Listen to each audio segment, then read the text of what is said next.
येते की परिस्थिती कोणावरती कशी पण येऊ शकते. ह्या सगळ्या परिस्थितीमध्ये आपल्या चर्चमध्ये बऱ्याचशा लोकांच्या बाबतीमध्ये असं झालं की त्यांना ब्लड देण्याची वेळ आली, पण ब्लड नसल्या कारणाने काय झालं, काही प्रॉब्लेम. पण आपण काय केलं, जे ब्लड घेतल्यामुळं समता ब्लड बँकेने आपल्याला वेळेत अवेलेबल केले. मग त्यांच्या मम्मीचं असन किंवा गावातली वरपे फॅमिली त्यांना पण पाहिजे होतं, रणजित चव्हाण त्यांना पाहिजे होतं, मोहन पंडित त्यांना पण पाहिजे होतं. आपल्याला त्यांनी ब्लड पुरवलं.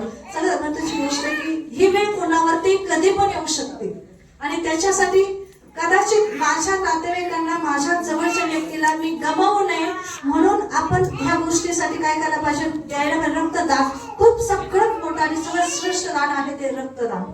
आणि आपण रक्त देऊन कुणाचा तरी जीव वाचवतो म्हणजे सगळ्यात महत्त्वाची गोष्ट खूप इम्पॉर्टंट आहे ते की आपल्या जीवनामध्ये आपण काहीतरी चांगलं काम करत आहोत.